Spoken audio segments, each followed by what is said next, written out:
Hi, everybody. Thanks for hanging in there. We had a couple of technical problems we were working through. My name is Chris Madrid French, and I'm with Napa County Landmarks. And welcome to part 2 of our Exploring Landmarks series of webinars. We're so excited to have you here. This webinar will be recorded. Let me just make sure I hit that button. And if you need to get the closed captions, I'm turning those on right now. You can see the button at the bottom of your screen if you're having any problem hearing what we're talking about, our conversation. I wanted to just remind everyone to check out our website. It's napacountylandmarks.org. And we have tickets available now for our barn tour for May 18th from 1 to 5 in St. Helena in a partnership with the St. Helena Historical Society. So I wanted to welcome our guest. I'm running 2 cameras today, so we might need to just have a second to so I can change my settings. I'd like to welcome our 2 guests here today. Welcome.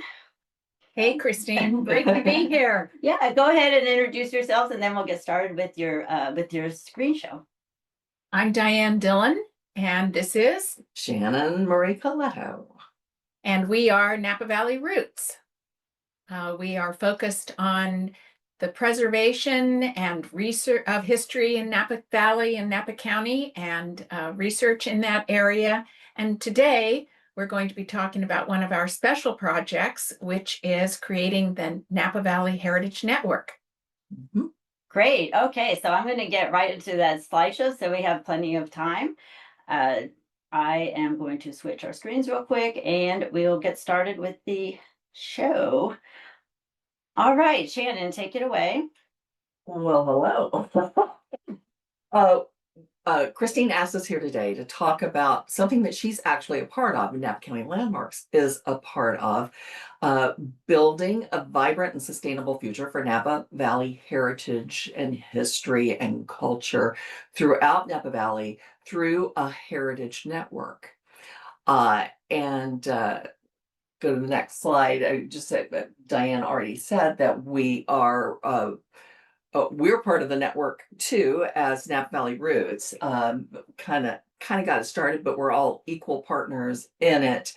Love this top picture of Diane because she is standing in the supervisor's room. Can you say a little bit about what you did with those pictures in the supervisor's room? Yes, after the 2014 earthquake, which pretty much did a heavy toll on the Napa County Administrative Building, including the boardroom where the Board of Supervisors and the Planning Commission meet.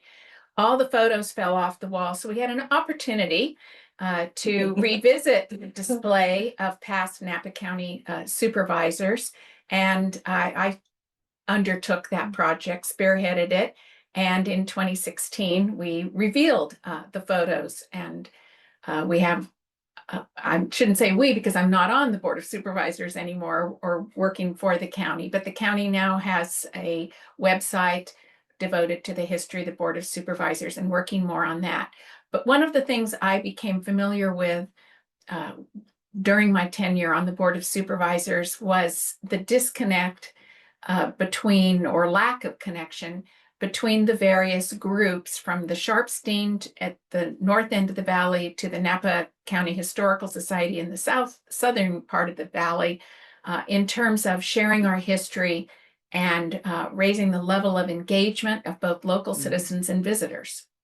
And I also think one of the advantages that position at the county government gave you was seeing how other counties in California and indeed across the country, how they manage their historical heritage and cultural resources and their archives. And there are some counties that are just doing a great job, and some that are letting it all go, and some that are a little more in between.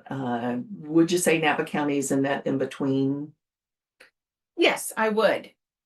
When we called our first Heritage Network meeting together, and I must mention Tom Gamble of Gamble Family Vineyards. Tom was a big supporter of this idea and encouraged me to move ahead. And so in retirement, uniting with Shannon in this endeavor, Tom hosted a group of all of the representatives of the various history and heritage entities in the county for a meeting.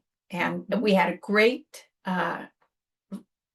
reception to that in terms of everyone wanted to attend. Christine was there, and it was our introduction to her. And we had Visit Napa Valley there as well. Can we see the next slide? Okay. So when we're talking about heritage in Napa Valley, the people who are in the conversation are sort of the usual suspects. It's the volunteer boards of the nonprofit museums and historical societies and museums, but it also, you know, is the parks and some other unexpected people. So in our casual conversations, because we're all friends, you know, we soon realized that this is almost a crisis time. If you look at American history over 250 years and local history over 150 plus years, that we're really at a crossroads. And if in the 21st century we're going to survive, the old models need a big refresh. The fundraising models don't work well now. The communication models from before social media don't work well. And how we invite more and more people to experience the heritage assets, it again needs a big refresh. So the big question is, what is the future of history? Oh, okay. So next slide. So I was going to say that I can actually speak. I forgot that we're all in the same room because I'm so used to doing separate Zoom. So I wanted to add that if anyone has any questions, this is Chris again, that you can go ahead and post it in the webinar chat window. I've just made that open so that everyone can post. And also we have the questions and answers is open as well. It's at the bottom of your screen. If you have a question for our guests today, you can post that and I will be asking them questions as we go along. So let me get us to the next one.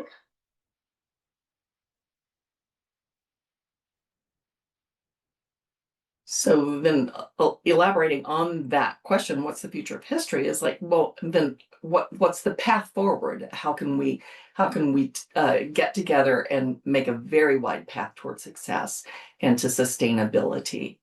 And so we knew it was time to collaborate and we called the team together.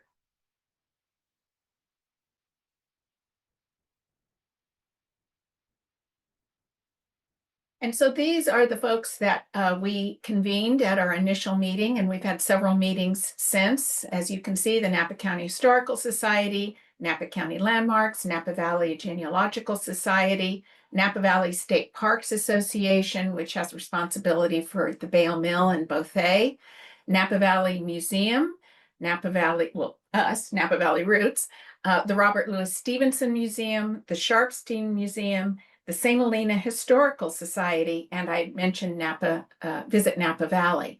So that's who met initially and who has continued to meet. And it's just been really encouraging to everybody to be able to talk with each other and, as the slide says, have a conversation time about all our shared issues.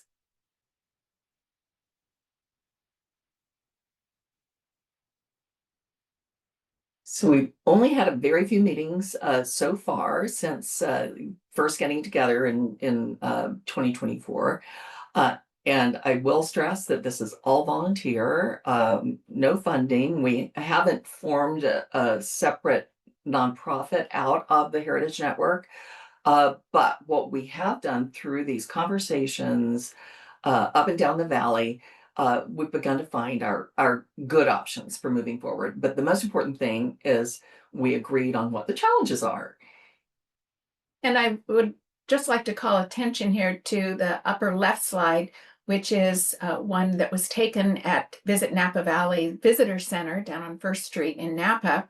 And they hosted all of the entities, including board presidents and other members, not just the executive directors of each of the organizations, and welcomed us into the fold of being the conveners of things to do other than, in addition to drinking wine when you come to the Napa Valley. Lindsay Gallagher, who is the executive director, president of Visit Napa Valley, is very enthusiastic about providing whatever she can for the Heritage Network. I went in this morning to the Visit Napa Valley website out of curiosity, and I just typed in the search bar history. 161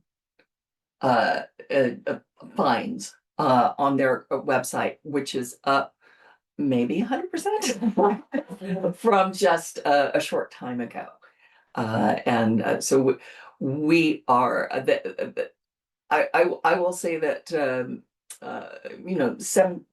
15, 20 years ago when Visit Napa Valley was first created, they had a very heavy lift persuading everyone how important tourism is to the economic basis of Napa Valley, and putting real numbers to it.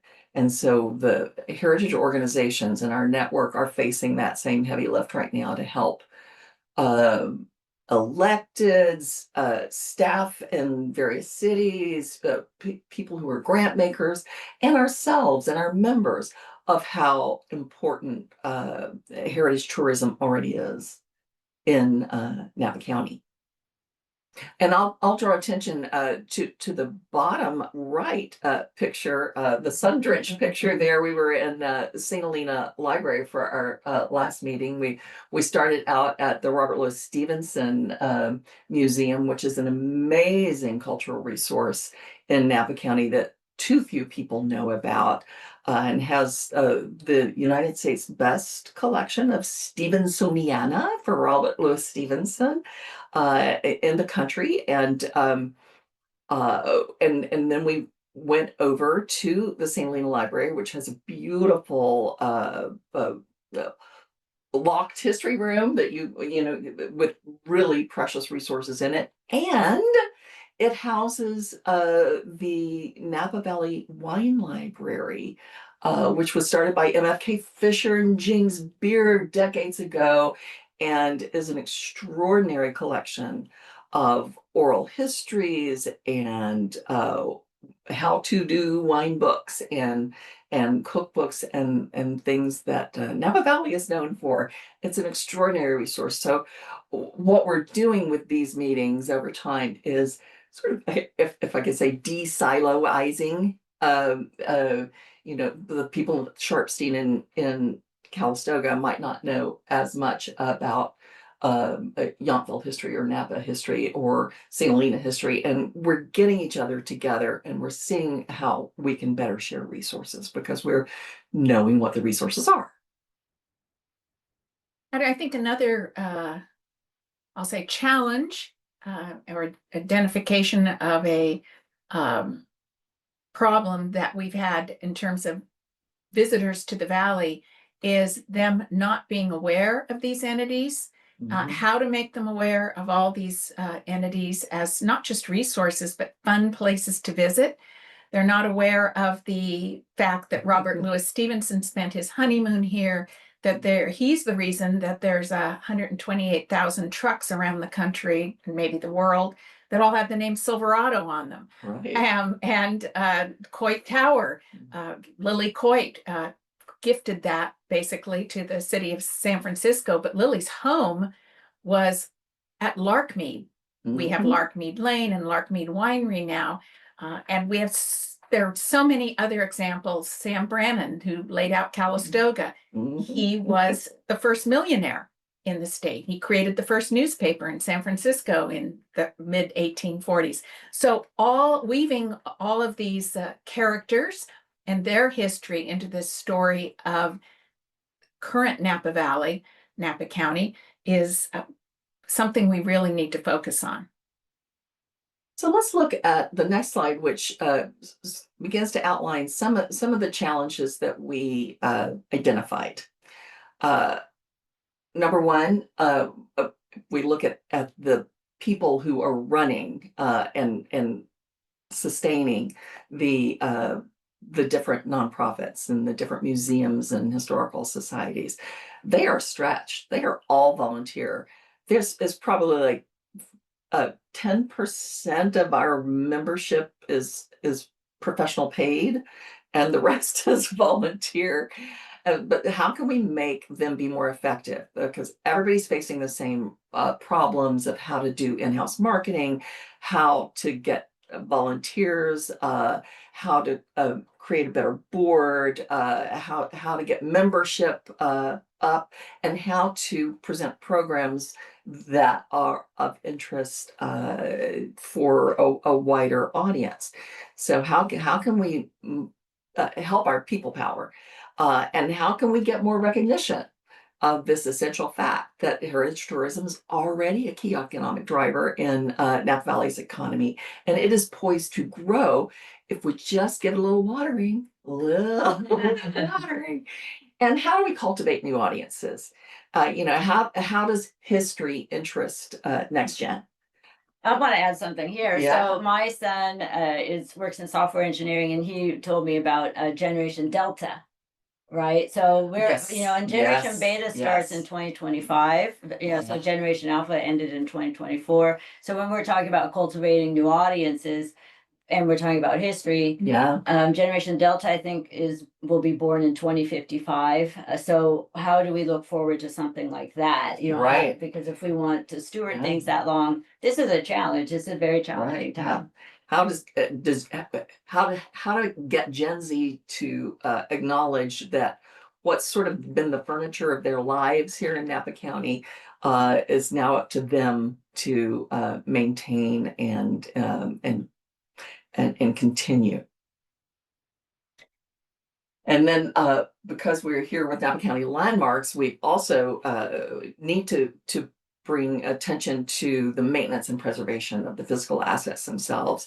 The Parks Association spends endless hours each year fundraising, for instance, to maintain the Vale Gristmill, the Goodman Library that houses the Napa County Historical Society in downtown Napa on First Street is a fabulous historic building, and thank goodness it had been seismically retrofitted before the big earthquake.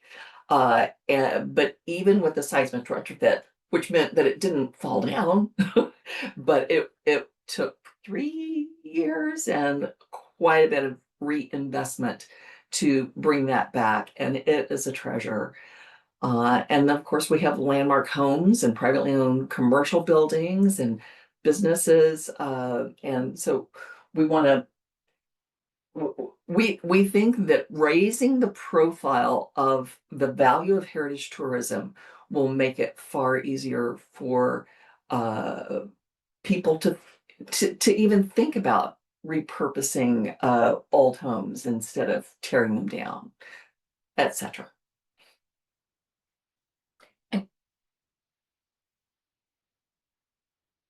So here we have our preliminary unfunded logo, which includes at the bottom, you see the logos of our A team, our starting team.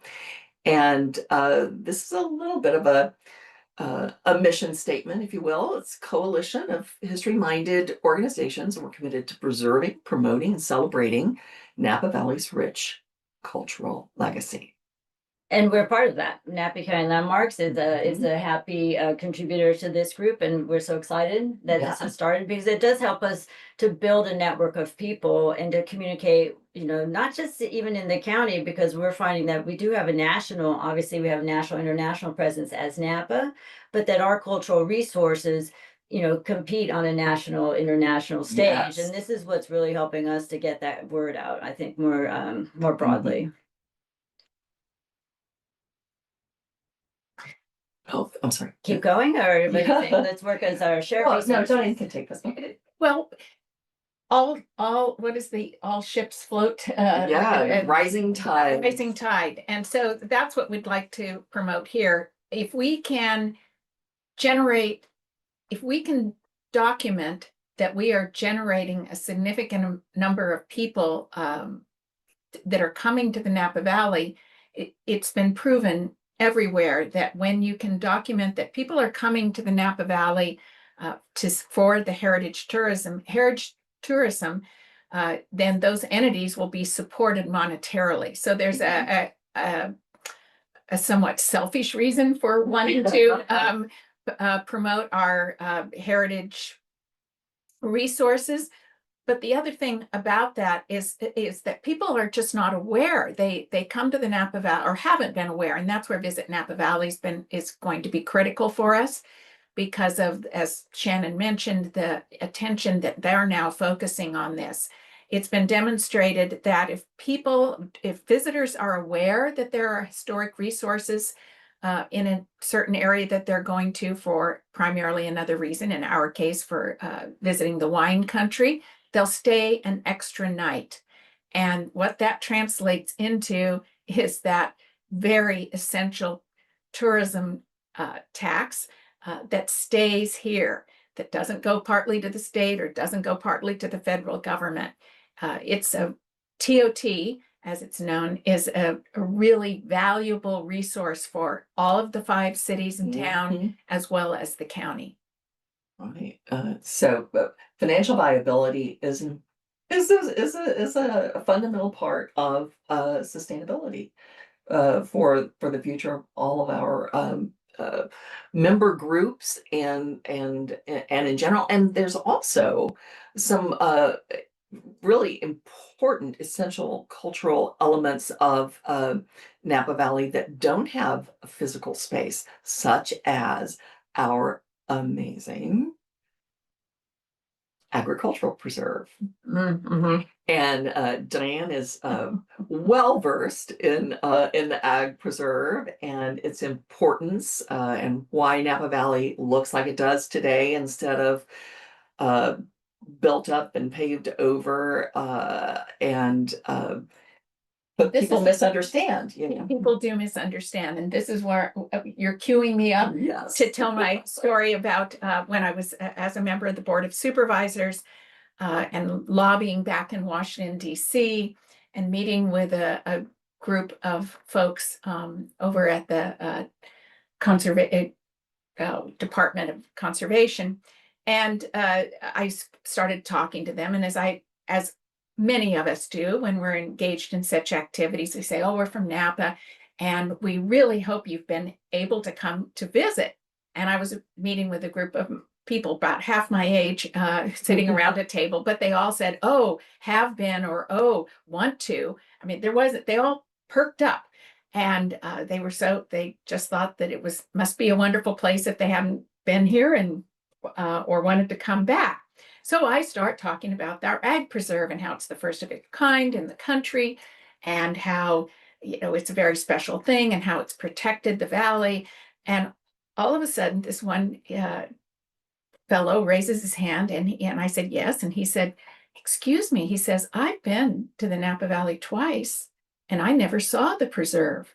And what an aha moment! Yes, he thought it was a preserve like, I don't know, like you'd in Africa for wild animals. Safari West. And it was a real aha moment for me about how we need to really be telling the story of the settlement geography of this place, how valuable the land, having a navigable river to the city of Napa, having the second local railroad line built in the state of California in the 1860s, how all those factors of our history have helped us both see Napa Valley be successful, but also protected it. And that, what you said just reminded me when we were talking about 21st century issues and challenges and solutions, this State Parks Association is a good example As the Vine Trail has now gone through and opened, going through the park up near Calistoga, they have taken this opportunity and they had raised the funds to do it. This takes money. But they are in the process of redoing all their interpretive signage and their interpretive information, and they're bringing it up to 21st century standards, which is far more inclusive and far more accurate than much of the 20th century. A lot of it was written in the 50s, and then it might have been updated lightly in the 70s or 80s, but it doesn't tell the stories of all the diversity of Napa County. And a lot of the when we call it hard history, there's a lot of hard history that needs to be the curtain needs to be drawn back, and it needs to be brought in to the full story. Definitely. I also think when you come to Napa Valley, a lot of people look at it as beautiful here, but they don't understand the cultural stewardship that it takes to preserve Yes. something like this. Yes. People think it happens by accident, like, oh, isn't this pretty? But not realizing that it's stewardship of multiple generations, which is what I really enjoy about Napa County, is that this has taken multiple generations. Even in the 70s, people were still saying, you know what, let's stop this right here and start preserving something. And even today, which I like to remind everyone that we are part of this stewardship generation. And what we're taking care of today is what ends up going to the next one. So it's our turn. Like we're always saying, oh, we're saving for the next generation. And when I was born the same year as the National Historic Preservation Act was signed, and I say, I am the next generation, right? So when they're signing the act, they're like, let's do this for next generation. Boom, here I come. And now it's my turn to do this. So I think we have a couple more slides, and then I noticed we're getting some questions. So go ahead and type in your questions in the Q&A or in the chat box. I have both of those are open for the audience, and then we'll get to Q&A in just a few minutes. All right, Continue. looking forward to it. So I already mentioned that there is an economic value to having visitors who are aware that you have heritage assets, and they will spend money in the gift shop. They'll stay an extra night.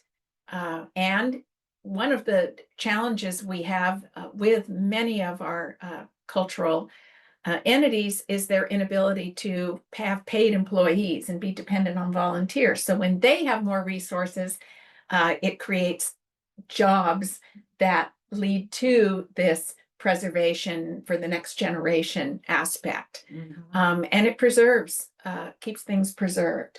So there's all kinds of benefits for the local, not just the local economy, but the local population.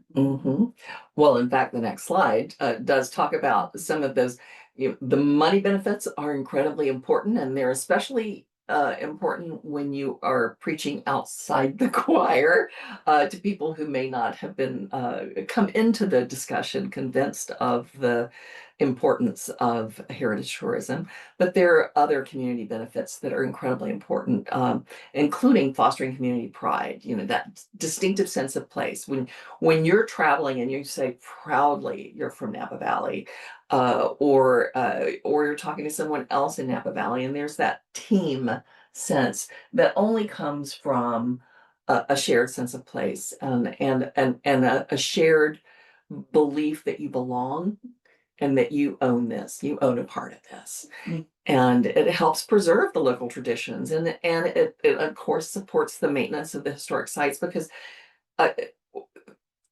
if we don't do it now, it just takes one generation for any of this to be lost. So another informational slide about the numbers of visitors, and reemphasizing again that we can not just increase those numbers, but that extra night they stay, it really just will help us. Right. And people want this. If you can see at the very bottom of the 2024 study, 30% of young winery visitors want cultural and historical immersion. 30%. If we increased the visitation by just 2%, then it could mean up to $15 million more a year coming into Napa County. It's just stunning, the potential of supporting Heritage Network. I like the extremely important there. That's really good. Another, check this out too. There's the 15 million. Mhm. All right, I'll just keep going Yeah. so we can get to You some bet. Yes. Q&A.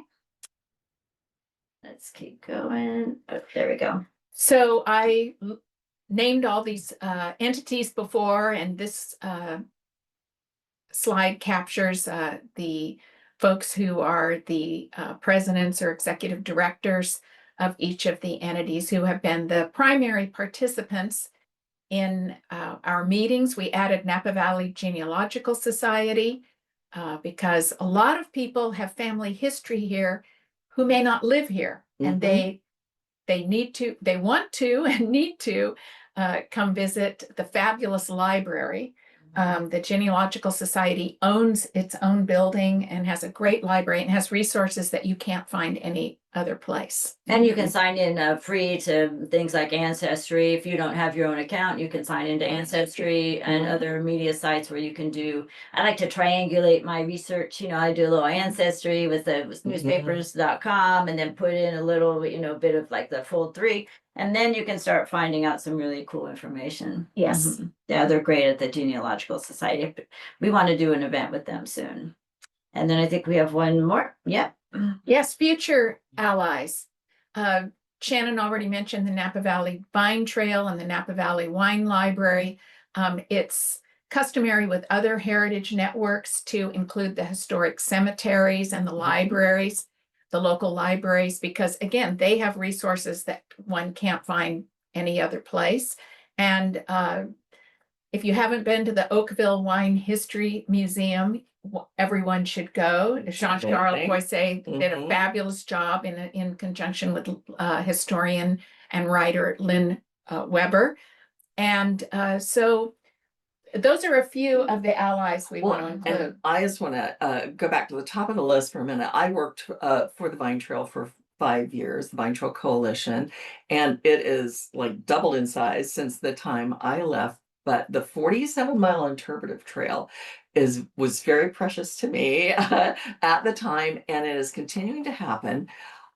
Essentially, there are really well done, very thoughtful interpretive panels along the entire route of the Vine Trail that discuss topics that are germane to where they are, like in Yountville, near Yountville, there's a place where a whole bunch of eucalyptus had to be taken out, and so there's a panel about the role of eucalyptus in the 1800s and how they have to come out, and then there's a food one near Yountville too. So keep your eyes out for that as you are using the Napa Valley Vine Trail in the future. Okay, everybody hang on while I'm just getting through a little technical thing. The background is making a funny pattern on our friends here. So we are going to take off the background effect right now. There we go. That's a lot better, isn't it? You had kind of like a disappearing act there, Diane, for a minute.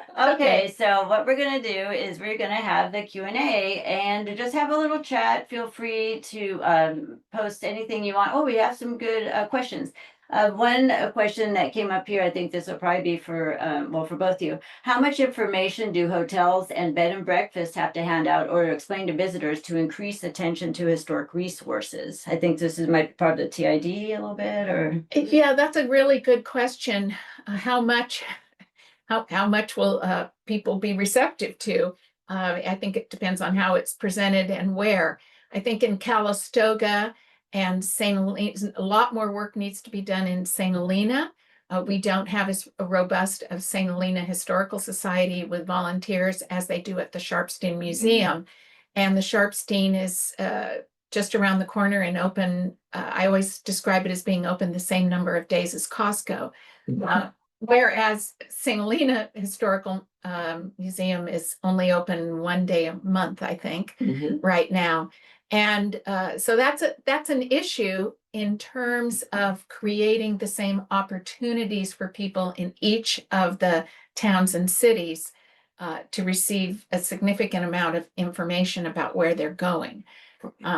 So how much? As much as people will take is what I would say to that. Yeah, and I find that sometimes I did put on my camera, so we're just focused on YouTube, but you'll hear me. We are all in the same room. It's our first time trying out our new studio at Napa County Landmarks. I think too, it depends on who you're talking to, right? So each generation is going to have a different interest. Like I'm into maybe, gigantic timber structures. So I'm going to go to Trefeth, and so maybe at the hotel, I'll say, what kind of buildings do you have like that? So if the more that we have that information available, I think is useful. Maybe outreach to the concierge alliances. So we have a question here. So the next one, I'll just do the next one down here. So Eden from the Sharpstein Museum is writing in. Thank you for this great webinar. Oh, no questions, but wanted to mention that our board president, Dean Enderlin, was interviewed for a documentary on the role of the Chinese in Napa Valley's early days in front of one of their historical dioramas. And thank you for reminding me, I am in love with dioramas. I must immediately go up there. This film is being made through the Napa County Historical Society, and we'll keep everyone posted on its progress. And it's a very important, less well-known part of the story locally. Do you want to comment on some of that history that you were talking about that's kind of disappeared or it hasn't really been told enough time? No, well, the bringing back the Chinese history has been something that's been going on in the last several years, and there's been a revival of knowledge and recognition in Napa, where there was large Chinatown near the oxbow of the Napa River, a very large and thriving Chinatown in just south of St. Helena, and in Calistoga as well. And John McCormick, local boy, who's doing the film. Yeah. He's written a wonderful book about the history of the Chinese in Napa Valley. I encourage everyone to obtain a copy. And this is a great sort of the collaboration because John McCormick has family roots in Napa County going back to the earliest pioneer days, but doesn't live in town, but is a member of the Napa County Historical Society board. Yeah.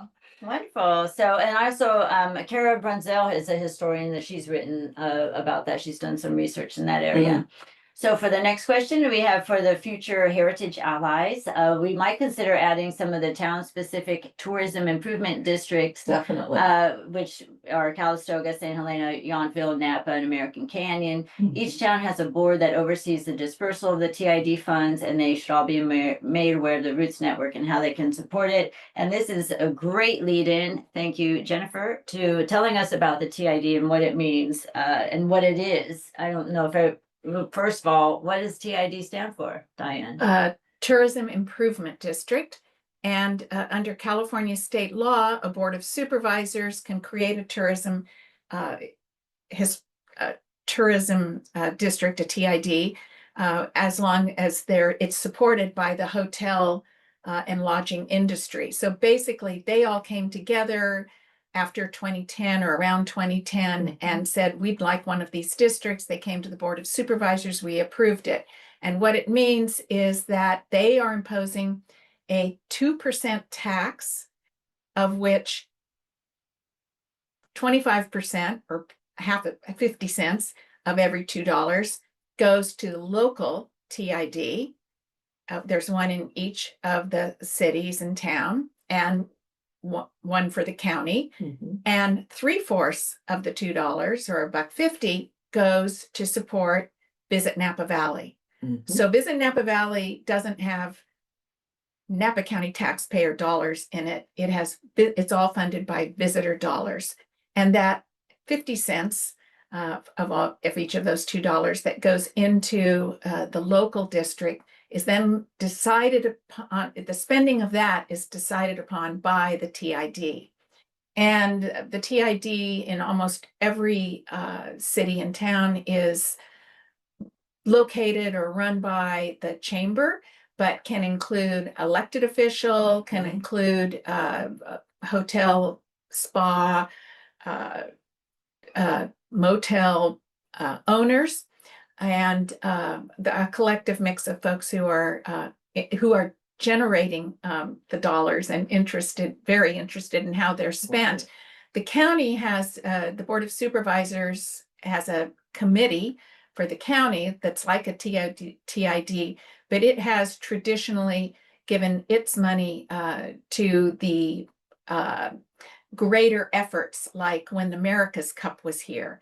There was money spent that was the county TID as well as VNV, Visit Napa Valley, to really promote Napa at a place where there were going to be a lot of people who were coming to San Francisco for a very special event, but we wanted them to make sure that they came to Napa Valley because they had a lot of choices about where to go. They're coming from around the world, and they could go to Carmel, they could go to Yosemite, they could go to Tahoe.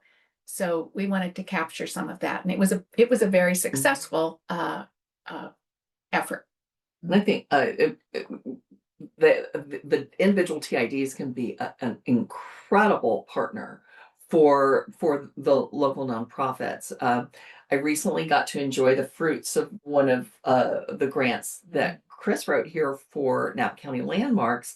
I went on a walking tour, architectural walking tour last weekend, and they outfitted us. Scott Sedgley was dressed as one of 1800s sheriff, and he led us on this tour.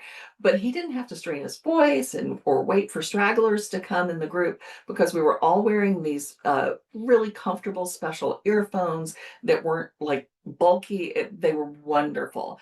And so we're looking forward to borrowing the Napa TID funded earpieces from Napa County Landmarks for some other events. That was the wonderful resource. Oh, thanks. I mean, it was so much fun. And what I think maybe is important to mention is that sometimes people say, well, why are we doing all this for tourists, and how about the locals? And I think what's important about the TID is this shows how tourism comes back in, and it keeps the community funded, especially nonprofits, and feeds back into cultural tourism efforts, which then means more tourists, which brings more funding, which means we can keep this whole beautiful place. It's not about a rising tide. I know, the rising tide. I'm going to quote that. So I have another question for you. What specific actions will the Roots Network undertake in the near future? Other than, we are an awareness generating entity. So thank you for that question. But what kind of specifics are we looking at for how our network can move forward? I don't think that the group has decided on any specifics at this time. We're spreading our wings in terms of the entities that we want to have join us. The Vine Trail and the libraries and the cemeteries. And I think with that sort of entity power, collectively, we'll be able to really raise awareness. I hope personally that this will spur many local people to saying, I'd like to volunteer, I'd like to help out, I'll come to the St. Helena Historical Museum and be there one afternoon a month, so that it can be open for locals to enjoy as well as visitors.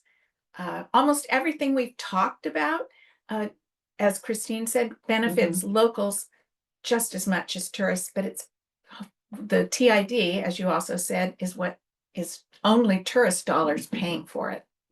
But we're having to take baby steps. We do have we have a next step slide there too. But our Heritage Network needs some grant money to help fund the sort of the brand development and develop a website, because we are conceiving of the one website where there'll be hot links to all the entities and all the events, and there'll be a heritage specific calendar, so you don't have to sort through all the music and wine tastings and everything, but just that all of us in the network can contribute to that but that again takes some funding. We did start on a volunteer basis the social media channels for the Heritage Network, and so you can find that on Instagram and Facebook now. And please do find us on Instagram and Facebook and like and share, because algorithms. And we'll be continuing to work in coordination with Visit Napa Valley on they have a wonderful partnership program for their members that they extend to our network members, which gives us access to the calendar. And happily, the creation of our network coincided with the state Visit California Uber tourism group making heritage tourism a priority for this time period. So we're all really goal aligned right now, and so great things can come from that. Great. I'm going to take a couple of questions too. So we have one question. If I could manage to get both our cameras up, that would be wonderful, but I'm still working through our new studio situation here. So let's see if I can get both on. So one of the questions is there one place that folks can go right now to see heritage volunteer opportunities that are available, or is that something we want to Great host on a future idea. website? Yeah. So Well, you can go to the individual Entities. go to the Sharpstein, go to everybody has a website.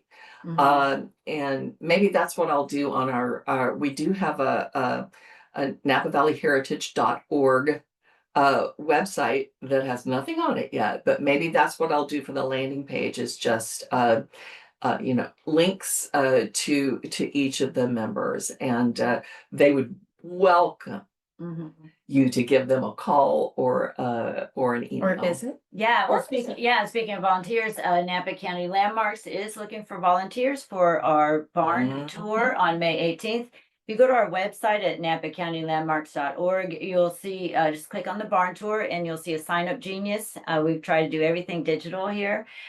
So we are, and every volunteer gets a free membership at Napa County Landmarks and the St. Helena Historical Society, and free ticket. And what we try to do is organize our volunteers so that you can volunteer and participate in the event. Yeah. So each shift is 2 hours, and then you get 2 hours to go to see some of the wonderful barns. And we are working on adding more to the programming for that day. So here's just for a final comment. So it's a couple of comments here, but one is a reminder that we can work through the chambers of commerce to help spread the word about the network, encourage members and visitors to learn more and get involved. And I agree with that. Napa County Landmarks is a member of 2 chambers of commerce at the moment, and we hope to join more. One is the Napa Chamber of Commerce, and then also the Napa Hispanic Chamber of Commerce. I'm of Mexican heritage, and they're having a reception tonight that we'll be going to. So I love the chamber meetings, because the real goal is to meet other people and make a network, make it work. And so how about this last question for you, and then we'll wrap it up. Any plans for fundraising events for the Heritage Network in the future? Ooh. No, definite. Do you have ideas? I think we should start something. I think it does take a while to get this kind of stuff going, but I think that partly, and I thank you everyone again for joining us on this Zoom. Partly this is about getting the word out. I wanted to invite Diane and Shannon here so we could just talk about it and get people familiar with the program, and we can start moving forward on your next steps. So Thank you. anyway, so thank you very much for coming, the 2 of you. We really appreciate it. This was fun. This is fun. I know, but and, fun. and you're a master of the technology. I'm trying. Okay, so now I'm going to switch over to my video so I can wrap it up. It'll take just a second for it to turn on, and I don't have my background on. It's like seeing me without makeup. Anyways, I wanted to thank everybody for joining us today. This is recorded, and we will be posting it to YouTube. Just make sure that you check us out at napacountylandmarks.org. We have everything is online, and we're always introducing new features for you. So thank you again for tuning in, and we will see you at the next webinar.